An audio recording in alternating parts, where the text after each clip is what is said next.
ஆண்டவருக்குள் பிரியமான சகோதர சகோதரிகளே, நம்முடைய வாழ்க்கையில் பெரும்பாலான நேரங்களில் நம்முடைய உணர்வுகள் உணர்ச்சிகள் நேரத்திற்கு ஏற்றார் போல் அல்லது ஆளுக்கு ஏற்றார் போல் மாறிக்கொண்டே இருக்கும். இப்போ நமக்கு நடக்கிறதுக்கு ஒரு நிகழ்வு, ஒரு விஷயம் நமக்கு நடக்குது அப்படின்னா அது நமக்கு ஒரு விதமான தாக்கம், அது நேர்மறையாகவோ எதிர்மறையாகவோ ஏற்படும். இதோ இன்னொருவருக்கு அது ஏற்படுது அப்படின்னா அது நமக்கு ஒரு செய்தியாக, ஒரு தகவலாக நமக்கு மாறுகிறது. இப்போ உதாரணமாக, நான் திருப்பலிக்கு வருவதற்கு முன்பாக யூடியூப்பில் ஒரு சின்ன நிகழ்வு, 2 நிமிடங்கள் 3 நிமிடங்கள் ஓடக்கூடிய ஒரு காணொளி. அதில் என்ன அப்படின்னா, ஒரு மகன், சின்ன மேபி ஒருவேளை 6 வயது அல்லது 8 வயதுக்குள்ளே இருக்கக்கூடிய ஒரு மகன் ஐயப்பன் கோயிலுக்கு மாலை போட்டிருப்பாங்கன்னு நினைக்கிறேன். அப்போ அந்த மகன் அந்த காண்போரை அப்படியே நெகிழ வைக்கிறது. அந்த மகன் கூப்பிடுகிறான். இப்போ காவலர்கிட்ட போய்ட்டு எங்கள் அப்பாவை எனக்கு கண்டுபிடிச்சி கொடுங்க, எங்கள் அப்பாவை எனக்கு கண்டுபிடிச்சி கொடுங்க என்று சொல்லி அந்த அழக்கூடிய நிலை, அப்படியே கண்ணீர் அப்படியே மல்க அழக்கூடிய அந்த நிகழ்வை நான் பார்க்கின்ற பொழுது அப்படியே நமக்கு அப்படியே ஐயோ இந்த சின்ன பையன் பாரு அப்பாவை தவற விட்டுட்டானே என்கிற ஒரு விதமான நெகிழ்ச்சியான ஒரு உணர்வு நமக்கு வரும், நிச்சயமாக வரும். எனக்கு அப்படி தான் வந்தது. அப்புறம் கொஞ்சம் நேரத்தில் பார்த்தோம் அப்படின்னா அந்த நிகழ்வு அப்படியே மறைந்து விடுகிறது, அந்த உணர்வு அப்படியே மறைந்து விடுகிறது. இது எல்லாத்துக்குமே நமக்கு நடக்கும். இப்போ இன்னொரு உதாரணம் பார்த்தோம்னா, இறப்பு வீட்டில் நடக்கக்கூடிய சுவாரஸ்யமான சம்பவங்கள். இப்போது அதுவும் கிராமத்தில், இப்போ எங்கள் ஊர் கிராமத்திலலாம் பார்த்தோம் அப்படின்னா எல்லாம் ஒவ்வொரு ஊர்லேருந்து வருவாங்க, சொந்தக்காரவங்க, தெரிஞ்சவங்க, நண்பர்கள் இப்போல்லாம் வருவாங்க. அப்படி வருகின்ற பொழுது அவங்க வீட்டை நெருங்குற வரைக்கும் ஒரு 100 மீட்டர் அல்லது 200 மீட்டருக்கு நெருங்குறது வரைக்கும் ஊரு கதை, உலகத்து கதையெல்லாம் பேசிட்டு வருவாங்க. ஒருவேளை அந்த இறந்த மனிதனை குறித்து கூட என்ன செஞ்சுட்டு இருக்கலாம் அப்படின்னா அவங்க பேசிட்டு வரலாம். இவன் எப்படி இருந்தேன், அவங்க இப்படி வாழ்ந்தாங்க, இந்த அம்மா இப்படி இருந்துச்சு அப்படிலாம் செய்வாங்க. அப்படின்னா அப்படியே பயங்கரம் பேசிட்டு இருப்பாங்க. எதிர்மறையாக கூட அவங்க பேசிட்டு வரலாம். இவன் இருந்ததுக்கு செத்து போனது எவ்வளவோ மேல் அப்போலாம் என்ன செய்வாங்க அப்படின்னா பேசிட்டு வரலாம். ஆனால் அந்த 100 மீட்டர் அந்த வீட்டை நெருங்கக்கூடிய ஒரு 50 அடி 100 அடி அல்லது ஒரு 100 மீட்டர் நெருங்குதுன்னு பார்த்தோம் அப்படின்னா அந்த தலையை அவுத்து விடுறது என்ன, அப்படியே ஒப்பாரி வைக்கிறது என்ன, அப்படியே பயங்கரமாக சத்தம் போட்டு உணர்வுகளை என்ன உணர்ச்சிகள் வெளிப்படுத்தும். அப்படியே அவங்க இறந்த வீட்டிற்கு ஒருவேளை அந்த பெண்ணாக இருக்கலாம், ஆணாக இருக்கலாம், அவங்க கட்டி பிடித்து ஒப்பாரி வைத்து மாரடித்து அழக்கூடிய ஒரு நிகழ்வு. அது ஒரு 5 நிமிஷம் அல்லது 10 நிமிஷம் போகும். அதுக்கப்புறம் பார்த்தோம் அப்படின்னா மீண்டுமாக அங்கே என்ன செய்வாங்க, அப்படியே உட்கார ஆரம்பிச்சிடுவாங்க. இப்போ உட்கார ஆரம்பித்தோடனே பக்கத்து ஊருக்காரவங்க, சொந்தக்காரவங்க, இப்போ எல்லாமே நண்பர்களாக வந்திருப்பாங்க. உடனே இயல்பாக பேசக்கூடிய ஒரு நிலை, ஒரு மனநிலை, இது யதார்த்தமாக பார்க்குறோம். சாவு வீட்டில் என்ன செய்வோம், நீ நல்லா இருக்கிறான்னு கேட்பாங்க. அப்போ இதெல்லாம் அந்த இடத்துல நமக்கு சிரித்து பேசுகிறப்ப, நமக்கு மந்திரிக்க போகிறப்ப கூட இந்த மாதிரி அனுபவங்கள் நிறைய நடக்கும். ஃபாதர் நல்லா இருக்கிறீங்களா அப்படின்னு சிரிப்பாங்க. நம்ம வந்திருக்கிறது இறப்பு வீடு, இந்த இடத்துல துக்கம் விசாரிக்க வந்திருக்கிறோம், அவருக்கு அனுதாபம் சொல்ல வந்திருக்கிறோம், அவங்களும் ஜபம் பண்ண வந்திருக்கிறோம் என்கிற அந்த உணர்வு நிலையை பல நேரங்கள் என்ன செஞ்சிடும் அப்படின்னா நம்ம மறந்து போய் அந்த இடத்துல ரொம்ப சகஜமாக இயல்பாக பேசக்கூடிய ஒரு மனநிலை, ஒரு யதார்த்தமான ஒரு சூழல் இன்றைய காலகட்டங்களில் நம்ம இருந்து கொண்டு இருக்கிறது. இதே ஒரு சூழல் தான் இன்றைக்கு வாசிக்கக்கூடிய அல்லது வாசிக்கப்பட்ட நற்செய்தி வாசகத்தில் நம்ம பார்க்குறோம். நற்செய்தி வாசகத்தில் ஆண்டவர் ரொம்ப அழகாக சொல்கிறார். என்ன அப்படின்னா, இந்த தலைமுறையினர் யாருக்கு நான் ஒப்பிடுவேன் அப்படின்னு சொல்லிட்டு அங்கே ரொம்ப அழகாக சொல்கிறார். என்ன, நாங்கள் சந்தையில் உட்கார்ந்து மறு அணியினை கூப்பிட்டு நாங்கள் குழல் ஊதினோம், நீங்கள் கூத்தாடவில்லை, நாங்கள் ஒப்பாரி வைத்தோம், நீங்கள் மாரடித்து புலம்பவில்லை என்று கூறி விளையாடும் சிறு பிள்ளைகளுக்கு ஒப்பானவர்கள் அப்படின்னு சொல்லி அங்கே திருமுழுக்கு யோவான் வந்தார். அவரும் ஆண்டவருடைய வார்த்தையை அறிவித்தார். அவங்க சொல்கிறதே கேட்கல.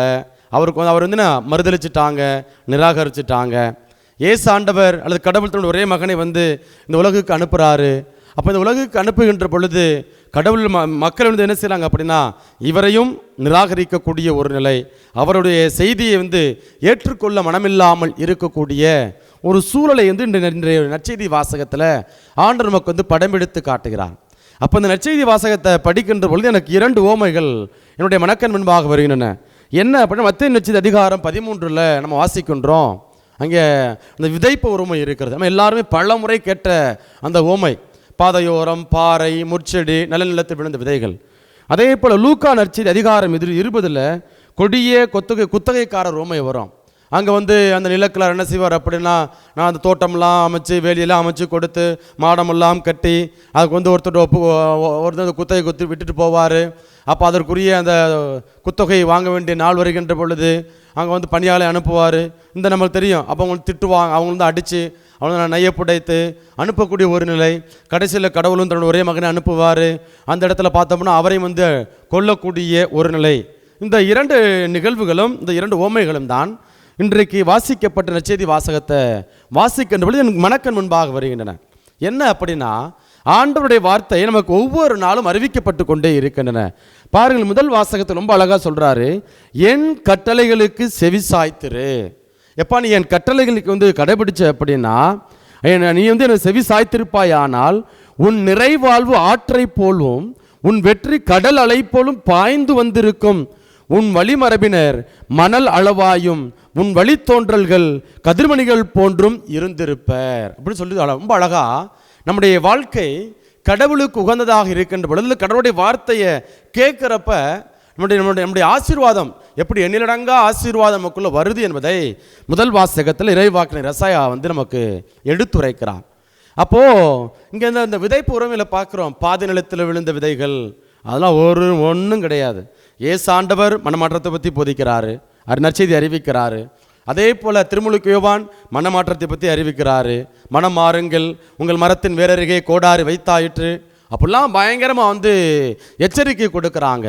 ஆனால் அவங்க வந்து மக்கள் வந்து என்ன செய்கிறாங்க அப்படின்னா, நீ என்ன வேணாலும் சொல்லிட்டு போப்பா, எனக்கெல்லாம் அந்த கவலையே இல்லை அப்படின்னு என்ன செய்கிறாங்க அப்படின்னா, எந்த விதமான தாக்கமும் கடவுள் பேசிய வார்த்தை, அதே போல் திருமுழுக்கு யோவான் பேசிய வார்த்தை, அந்த வார்த்தையை வந்து அந்த மக்கள் மத்தியில், பெரும்பான்மையான மக்கள் மத்தியில் என்ன செய்யணும் அப்படின்னா, அது வந்து கிரியை செய்ய ஆரம்பிக்கலை. அவங்க வந்து பாதை நிலத்தில் விழுந்த விதைகளைப் போல அவங்க வந்து இருக்கிறாங்க, அல்லது பாறை நிலத்தில் விழுந்த விதைகளைப் போல இருக்கிறாங்க. ஒரு சிலர் வந்து என்ன செய்கிறாங்க அப்படின்னா, எப்படி நம்ம வந்து ஒரு காணொலி பார்க்குறோம், இறப்பு வீட்டுக்கு போகிறோம், இறப்பு வீட்டுக்கு போன உடனே நம்முடைய அனுதாபங்களை, நம்முடைய ஆறுதல் உடனிருப்பை கொஞ்சம் நேரம் உணர்வுபூர்வமாக வெளிப்படுத்துகிறோம். அதுக்கப்புறம் வந்து நம்முடைய பழைய வாழ்க்கைக்கு, நம்முடைய தனிப்பட்ட வாழ்க்கை நம்ம வந்து கடந்து செல்கிறோமோ, அதே போல் அந்த முட்செடியில் அந்த விழுந்த விதைகளை போல இருக்கக்கூடிய பிள்ளைகள் போராடி கொண்டு இருக்கிறாங்க. இங்கிட்டும் இல்லாமல் அங்கிட்டும் இல்லாமல், நம்ம என்னடா எங்கிட்டா ஒரு பக்கத்து நல்லவனாக இருக்கிறது இப்போ சிறந்ததா அல்லது கெட்டவனாக இருக்கிறது சிறந்ததா என்று முடிவெடுக்க முடியாமல் அப்படியே போராடி கொண்டு இருக்கக்கூடிய ஒரு மனநிலை. இப்போ நான் வழக்கமாக சொல்லுவேன், இங்கே எங்கள் அருங்குடை மையத்துக்கு தியானத்துக்கு வர்றப்பெல்லாம் சொல்லுவேன், கடைசி நாள் நான் சொல்லக்கூடிய ஒவ்வொரு மாதமும் நான் இறுதி நாளில் சொல்லக்கூடிய ஒரு அறிவுரையாக சொல்ல மாட்டேன், ஒரு ஒரு என்ன சொல்கிறது, ஒரு செய்தி மக்களுக்கு கொடுக்கக்கூடியது. என்ன அப்படின்னா, நீங்கள் இந்த தியானத்தில் பங்கெடுக்க வந்திருக்கிறீங்க, ஆண்டவருடைய வார்த்தை நீங்கள் கடந்த 4 நாட்களாக கேட்டிருக்கிறீங்க, இப்போ நீங்கள் மாறி இருக்கிறீங்க, சிந்தனை அளவில் மாறி இருக்கிறீங்க, ஆண்டவருடைய வார்த்தை உங்களுக்குள்ளாக கிரியை செய்ய ஆரம்பிச்சிருக்குது, செயல்பட ஆரம்பிச்சிருக்குது. ஆனால் உங்கள் வீடு அப்படியே தான் இருக்குது, உங்கள் சமூகம் அப்படியே தான் இருக்குது, உங்கள் தெரு அப்படியே தான் இருக்குது, உங்கள் ஊரில் உள்ளவங்க எல்லாரும் அப்படியே தான் இருக்கிறாங்க. நீங்கள் மட்டும்தான் என்ன அப்படின்னா உணர்வு அளவில், சிந்தனை அளவில் நீங்கள் வந்து மாற்றம் அடைந்து இருக்கிறீர்கள். நீங்கள் போனாதான் உங்களுக்கான அந்த சோதனை காத்து கொண்டு இருக்கிறது. அங்கே நீங்கள் போயிட்டு பாதை நிலத்தில் விழுந்த விதைகளாக இருக்கிறீங்களா, பாறை நிலத்தில் விழுந்த விதைகளாக இருக்கிறீங்களா, அல்லது வந்து முட்செடியில் விழுந்த விதைகளாக இருக்கிறீங்களா, அல்லது நல்ல நிலத்தில் விழுந்த விதைகளாக இருக்கிறீங்களா என்பதற்கு அந்த சோதனையை வந்து வீட்டில் இருக்குது. அதனால நீங்கள் போய் தைரியமாக நம்பிக்கையோடு போங்க. இது ஒரு மாதம் உங்களுக்கு தாக்கு பிடிக்கும். ஒரு மாதம் இந்த தியானம் உங்களுக்கு வந்து அதிகபட்சம் 1 மாதம் அல்லது 2 மாதம் உங்களுக்கு தாக்கு பிடிக்கும். நல்ல வாழ்க்கை வாழணும், கெட்ட வார்த்தை பேசக்கூடாது, யாரையும் காட்டி கொடுக்கக்கூடாது, யாருக்கு நம்பிக்கை துரோகம் செய்யக்கூடாது, வந்து பழி வாங்கக்கூடாது, இப்படிலாம் என்ன செய்யணும் நம்முடைய மனசு வந்து சொல்லும். அதன்படி நீங்கள் வாழ முயற்சிப்பீர்கள். ஆனால் ஒரு கட்டம் வரும், சூழல் வரும். என்ன அப்படின்னா, அந்த முட்செடியில் விழுந்த அந்த விதைகளைப் போல நாம் வந்து மீண்டுமாக இந்த உலக மாயை, உலக கவர்ச்சி அல்லது குடும்ப நெருக்கடி அல்லது தனிப்பட்ட நம்முடைய வாழ்க்கையில் இருக்கக்கூடிய போராட்டங்கள், இதெல்லாம் வந்து என்ன செய்த அப்படியே அமிழ்த்துகிறது. வெளியில் எந்திரிக்க விடாமல், ஆண்டவருடைய வார்த்தையை கேட்க விடாமல் அது என்ன செய்யுது அப்படின்னா அப்படியே போட்டு அமுக்குது. கொஞ்சம் யோசித்து பாருங்கள், நம்முடைய வாழ்க்கையில் ஒவ்வொரு நாளும் பல்வேறு விதமான நெருக்கடிகள். இன்றைக்கி நம்ம வந்து காலையில் எழுந்திரிச்சு கோயிலுக்கு போவோம்னு நினைப்போம், ப்ரேயர் இப்போ ஜெபம் பண்ணணும்னு நினைப்போம். அப்போ தான் யாராவது வருவாங்க, நம்மளை சந்திக்க வருவாங்க. சந்திக்க வந்து அவங்களுடைய ஒருவேளை வருத்தமான செய்திகளாக இருக்கலாம், அல்லது சுவாரஸ்யமான சம்பவங்களாக இருக்கலாம். வந்து பேசுவாங்க, பேசின உடனே அந்த நேரம் அப்படியே கடந்து போயிடும். அதற்கப்புறம் நமக்கு ஜெபம் பண்ணக்கூடிய மனநிலை இல்லாமல் போகக்கூடிய ஒரு நிலை. தன்னையிலும் நாம் வந்து குடும்ப ஜெபம் செய்யணும், முடிவெடுப்போம். நான் என்னோடய தனிப்பட்ட வாழ்க்கையில் அப்படி தான் பார்க்குறேன். நான் வந்து இன்னைக்கு ஒவ்வொரு நாளும் குறைந்தது 1 மணி நேரமாவது ஆண்டவருடைய பாதத்தில் உட்காரணும், ஜெபம் பண்ணணும், அவனை முயற்சி எடுக்கிறேன். ஆனால் என்னால் பல நேரங்கள் வந்து எனக்கு கை கொடுக்க மாட்டேங்குது. அப்போ ரொம்ப நான் வருத்தி சில நேரம் போய் அப்படியே உட்காந்து வந்து எப்படியோ ஒரு மணி நேரம் உட்காரணும்டா அப்படின்லாம் சில உட்காரக்கூடிய ஒரு நிலை. அப்போ அப்படி அப்படியே மனம் வருந்தி உட்காருகின்ற பொழுது ஆசீர்வாதம் வந்து எனக்கு வருமா? அது கடவுள் தான் தெரியும். கடவுளுடைய மனசு அறிவார். கடவுள் எனக்குரிய என் மனநிலைக்கு ஏற்றவாறு என்ன செய்வார் அப்படின்னா அதற்குரிய ஆசீர்வாதமான சூழல் எனக்கு வந்து உருவாக்கி கொடுப்பார். அப்போது பல நேரங்கள் வந்து என்ன செய்து கொண்டு இருக்கிறோம் அப்படின்னா ஆண்டவருடைய வார்த்தை நமக்கு வந்து அறிவிக்கப்படுகின்ற பொழுது நாம் வந்து ஆண்டவருடைய வார்த்தையை புறக்கணிக்கக்கூடியவர்களாக இருக்கிறோம். நல்ல நிலத்தில் சொற்பமான நேரங்களில் தான் நம்ம எல்லாருமே நம்முடைய விதை நல்லது தான், இந்த வார்த்தை வந்து நல்லதான் கொடுக்குது, விதை சரிவான விதையாக இருக்கிறது. நம்ம நிலமும் பல நேரங்களில் வந்து நல்ல நிலமாக தான் இருக்கிறது. ஆனால் அப்படியே நம்ம நண்பர்கள் சூழல் இதெல்லாம் என்ன செய்யுது அப்படின்னா நம்ம வந்து தீர்மானிக்கின்றது நம்ம நல்லவங்களா, கனி கொடுக்கக்கூடியவங்களா, பலன் கொடுக்கக்கூடிய பிள்ளைகளாக மாறணுமா இருக்கணுமா என்பதை வந்து நம்முடைய சூழல் நம்ம வந்து தீர்மானிக்கிறது. அதே போல் நம்முடைய மனசாட்சியும் மனதும் வந்து தீர்மானிக்கக்கூடிய ஒன்றாக இருக்கிறது. அப்போ நாம் வந்து என்ன செய்யணும்? கடவுளுடைய பார்வையில் நம்ம வந்து அவர் கொடுக்கக்கூடிய அந்த ஆசீர்வாதத்தை பெற்றுக்கொள்ளணும் அப்படின்னா திருப்பாடலில் ரொம்ப அழகாக நமக்கு வந்து இன்றைய திருப்பாடலில் பதிலுரை பாடலில் ரொம்ப அழகாக வந்து நற்பேறு பெற்றவர் யார்? பொல்லாரின் சொல்லின்படி நடவாதவர், பாவிகளின் தீயவழில் இல்லாதவர், இகழ்வாரின் குழுவினில் அமராதவர். அப்போ நாம் இன்றைக்கு ஒவ்வொரு நாளும் அதை தான் செய்யணும். இன்றைக்கு திருப்பலியில் நான் வந்து பங்கெடுக்கிறேன், அல்லது திருப்பலியில் நான் வந்து நிறைவேற்றுகின்றேன். இப்படி திருப்பலி நிறைவேற்றி விட்டு நீங்கள் பங்கெடுக்கிறீங்க. இப்படிலாம் முடிச்சுட்டு மீண்டும் நான் இப்போ என்ன செய்யணும் அப்படின்னா உடனே ஏன்னா வந்து அடுத்த சாமியாரை பற்றி அல்லது அடுத்த நம்ம மனிதரை பற்றி நான் வந்து புரணி பேசுகிறேன், பொல்லாப்பு பேசுகிறேன் அப்படின்னா இந்த திருப்பலியினுடைய மகத்துவத்தை இந்த திருப்பலி வழியாக வரக்கூடிய அந்த ஆசீர்வாதத்தை என்னால் வந்து பெற்றுக்கொள்ள முடியுமா?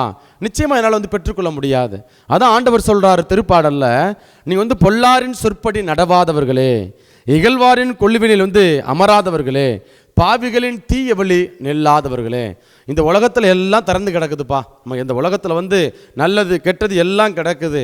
அலைபேசி ஒன்று போதும். இந்த அலைபேசி நம்மளுடைய கையில் இருக்கக்கூடிய அந்த அலைபேசி நம்ம வந்து நல்லதுக்கும் பயன்படுத்தலாம், இந்த இறைவார்த்தை அறிவிக்கக்கூடிய ஒரு தளமாக பயன்படுத்தலாம், அல்லது சமூக நம்முடைய அறிவை பெருக்கிக் கொள்வதற்கு, ஞானத்தை வந்து வளர்த்து கொள்வதற்கு, நம்முடைய ஆளுமைகளை வந்து வளர்த்து கொள்வதற்கு நம்ம என்ன செய்யலாம் அப்படின்னா இந்த நம்முடைய அலைபேசிகளை பயன்படுத்தலாம், தொழில்நுட்பங்களை நம்ம வந்து பயன்படுத்தலாம்.